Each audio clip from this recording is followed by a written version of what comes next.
Hi, I'm Yusra and welcome to pwaacademics.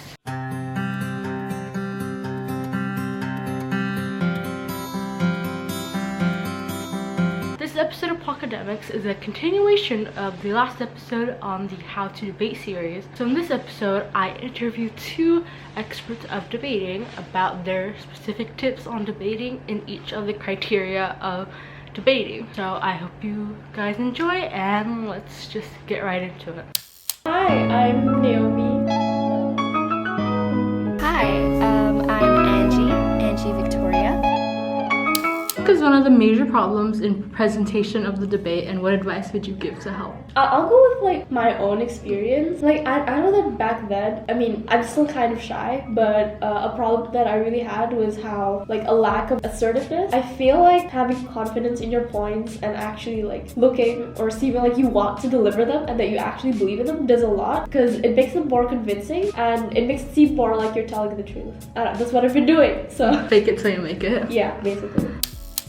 One of the major problems, I can think of two. Both of them kind of has to do with confidence. So I feel like confidence is the most important thing in terms of presentation, because presentation is what really gets your point across, and without confidence then your presentation is going to be a little lacking. So advice that I have, honestly, number one would be to practice, because no matter your level of skill in debate currently, it can always get better if you practice a lot. From confidence, I could just say that it like comes from within. It's really hard sometimes for people to get a grasp on that. In general, I think you just have to loosen up a little bit and remember that even if this is an academic competition, let the pressure roll off your back. Be confident with what you're saying, believe what you're saying, because if you believe what you're saying, then the opposition and the adjudicator will believe it too.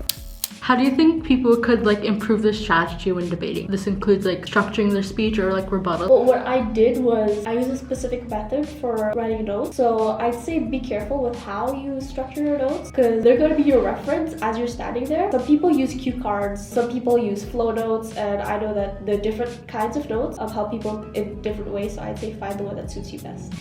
I'm a third speaker, and as a third speaker, rebuttals is the most important thing. 70-80% of my speech would be rebuttals. So definitely in terms of strategy, you need to think of rebuttals, you need to think of pre-buttals. I think ultimately you just really need to be paying attention to what the opposition is saying. A strategy that I love seeing in the students that I coach, and what I personally like to do a lot, is you take the opposition's words and you twist them. For example, they said something with this certain phrasing, you say it with the exact same phrasing but you change the words.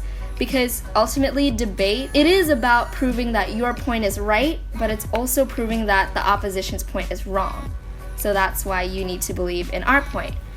So in terms of strategy, you just really need to remember that your goal in the debate room is to take the opposition's argument down. As a third speaker, specifically for third speakers, a really great strategy or technique that you want to use is you take down a piece of the team's argument from each of their speakers, if that makes sense. So first you go, your first speaker said this, and then you rebut it, and then your second speaker said this, and then you rebut that, and you say your third speaker said this. So that way you're taking down the entire argument. In that manner, the adjudicator is like, oh damn, their whole argument just fell apart. As for first and second speakers, I would say the same thing, except of course it's not as proactive as a third speaker. You still need to rebut, and pre-buttals is a good strategy, and a good adjudicator will recognize that and be like, oh, that's impressive. Other than that, make sure that it's very structured. I'd say it kind of depends on the adjudicator's style, because you really need to read the adjudicator. That's the number one tip I always give my students is you need to know what your adjudicator is going to want. Whether they're going to want a really traditional kind of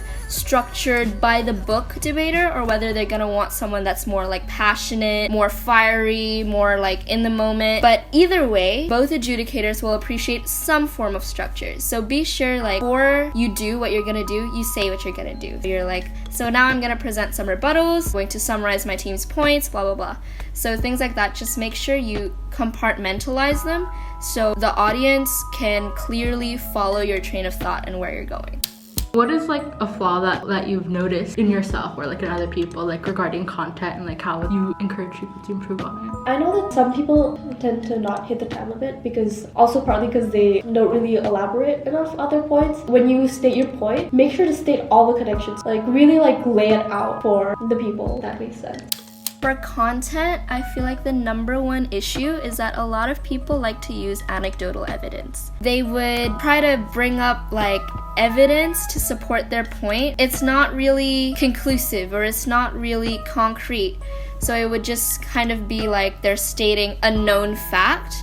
But in a debate room, you kind of have to remember that there are no known facts. You need a source, you need specific numbers if you can find them, historical events in the past. I think also people like to do quotes, but sometimes they don't really quote a person. I don't know, I just find it personally like pretty funny whenever one of my students, they would say, "A wise man once said," and then quote. And I'm just sitting there at the adjudicator like, who is this wise man? Like, I would really want to know like who this credible person is and where they got that information. I think credibility is very important in terms of content. Definitely bring up your sources, and honestly, I don't think this is the best thing for me to say commercially. From like a scholar to another scholar, fake your sources if you need to. Honestly, just bring up whatever credible source you can think of because it just adds that much substance to your speech. The debate takes place in a really short amount of time, and not the opposition nor the adjudicator is gonna have time to check on whether you're citing the correct sources or whether your statistics are accurate, but make them make sense. Don't pull up a random 99% of people say this, like that's not gonna make any logical sense. Be careful with it, but if you have to, then do it. But a variety of sources also helps. Like if you can get that historical, you can get the numbers, you can get the famous person or famous quote, you can get the surveys. All of those combined would come up with a really solid argument. What's one debating tip you wish you knew when you first started? Well, I know that I used to freak out a lot. It helps to think of it as like an exchange of ideas. Again, with the whole fake it till you make it, I actually did make it by faking it and realizing that it's not really fake after all. Things improve as you continue to try to debate. Learn lots of new things by practicing a lot too. Don't give up. Really generic, I know, but it works. I'm probably just gonna share like the number one tip that I said before is that you need to know your adjudicator. Because something that I wish I knew is that every adjudicator likes different things. In Scholars Cup, I'm just gonna be real with you, these adjudicators are of different skill levels. Some of them are more qualified than others. I'm not trying to be insulting or anything to them. What I mean by this is you need to know where your adjudicator kind of stands so you know what you can get away with. So for example, if you have like this really professional, experienced adjudicator and you can kind of tell, you're not gonna wanna BS anything, you're not gonna wanna pull up fake data, you're not gonna wanna use any fallacies like appeal to pity, for example. If you were with an adjudicator with, say, less experience, then all of these different fallacies and all of these techniques, they would all work. Perhaps they would be more focused in the delivery, and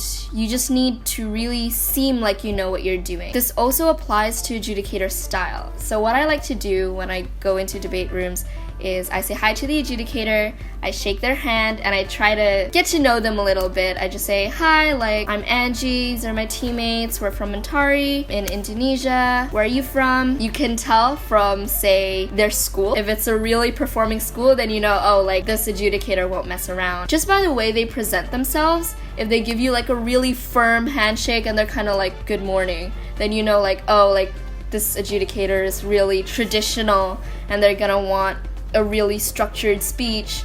Or if the adjudicator is really laid back but really confident in a way that, you know, oh, this one will want me to bring up the passion, they'll want me to speak up. I have a pretty distinct style, or my favorite style at least. Pretty passionate, I like to walk around, I like to use a bunch of hand gestures and raise my voice a little bit. And I noticed that this only works with some adjudicators. because some adjudicators have marked me really high for that tactic, but I have had adjudicators in the past who didn't like that. And I could tell in their face while I was speaking, they were like, oh, this girl needs to tone it down. By learning that adjudicators like different things, I learned how to tone down my voice a little bit, make it just more assertive instead of passionate, just more traditional debate style. And these adjudicators liked that more. Something that I learned in debate that really helped me out is you need to be able to adapt and you need to know what fits where. And also another thing is you really need to know how to improvise, because things go wrong. We're not perfect. Our minds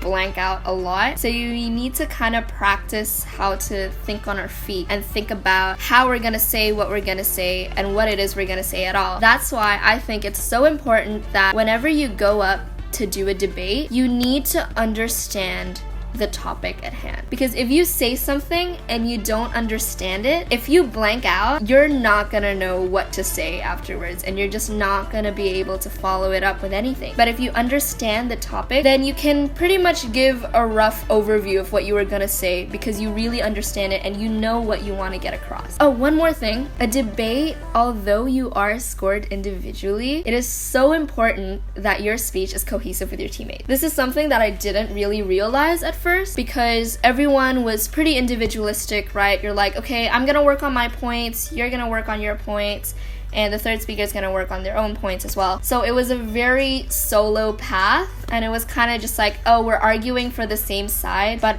we're not really working on our arguments together. So what my team likes to do is right when the 15 minutes start, the first thing we do is we do like 2 minutes of, okay guys, at the top of your head, what are you thinking? And then we all come up with like a general idea of what we're gonna talk about, and then we delegate tasks. Okay, so you're gonna focus on this part, focus on this part, focus on that part. Something that people forget is that your team's argument needs to revolve around one model. All of your contentions, they have to be cohesive to this model. So the first speaker and their points must tie into what the second speaker is going to say, and that must tie into what the third speaker is going to say. If you can make that flow, then you know that that's a good argument. Like I said, ultimately, your goal is to bring the opposition's team down. And how you do that is by proving your team to be more solid, more cohesive, more just persuasive in general. And don't forget that they don't only mark your content strategy and performance, they also mark your teamwork, which is actually worth points. Make sure the adjudicator sees you're collaborating with your team. That could actually help a bit with the scoring.